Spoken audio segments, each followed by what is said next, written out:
A few years ago, I was participating in the program for spiritual direction training, and one of my directors for the retreat was Monsignor John Esseff, who they said had the ability to read your soul when you went to confession to him.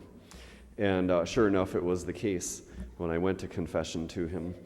I confessed all the things, all my sins, and he said, there's one you haven't mentioned, and that is a lack of gratitude for the gifts that you have received, thinking too much about the gifts that you haven't received or comparing, but not recognizing and thanking God for what has been given to you. And I realized that is true, so I have to confess that too, a lack of gratitude.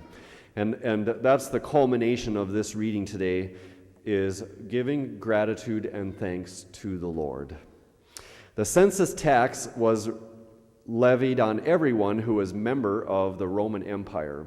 And the Roman Empire occupied many countries, so they could not govern themselves any longer, and so they felt it was oppressive to have to pay this tax to this force that occupied them.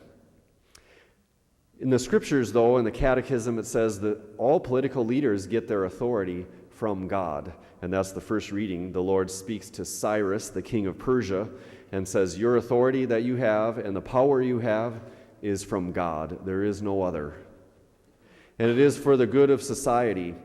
So we are obliged, according to the Catechism, to submit to authorities when they are legitimate, and to pay taxes, exercise the right to vote, and defend one's country. Now, Jesus eventually was accused by the Pharisees and Herodians of forbidding the people to pay taxes, when that's not exactly what he said. He said the opposite. Pay what belongs to Caesar, what is his.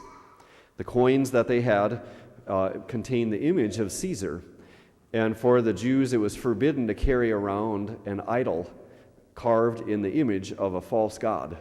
The Roman emperor made himself a god equal to the other Roman gods that the people should worship. And so in a certain sense, to carry around those coins would be carrying around idols. And so Jesus says, show me the coin, and they produce one for him. Repay to Caesar what is his, but give to God what is God's. And what is God's? We are made in the image of God. So just like the coin has the image of Caesar, we have the image of God on our bodies and souls. And so what do we owe to God? Well, if we pause and think, we realize everything. St. Paul says, what is it that I have that I can truly call my own? Everything is a gift. We think first of all of the gift of life, the very fact that we came into existence. We are created from nothing by our parents, but also by God. Our parents supplied the material, but God created our human soul that began to exist and will now exist for all eternity. God gives us the gift of time every week. We have 168 hours of time that the Lord gives to us. The gift of material things, our money, and all that we own, our possessions. We might say, well, I earned these things, but it was God who gave us the ability to work and to earn money. The gift of our human capabilities, our intellect, the education we have, our understanding, knowledge, memory, the gift of health, our senses, the gift of hearing and vision. All these things are gifts from God, and then the particular gifts that the Lord has given to each one of us. The gifts of friendship and our relationships with others, our family members, and also the gift of faith, that the Lord gives us salvation even though we have turned away from God. The sacraments of the church, baptism. We think of the people who have helped us to grow in our faith over our lifetime. And the gift of love, those people who have shown love to us when we didn't necessarily deserve it.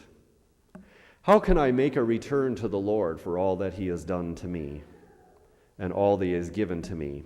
Psalm 116, I will take up and call upon the name of the Lord. To you I offer sacrifice of thanksgiving. The word for thanksgiving in Greek is the Eucharist. So above all, the celebration of the Mass is a prayer of thanksgiving to God. We close with the prayer of St. Ignatius of Loyola. Take, Lord, receive all I have and possess, my memory, my understanding, my entire will. Give me only your love and your grace. That is enough for me.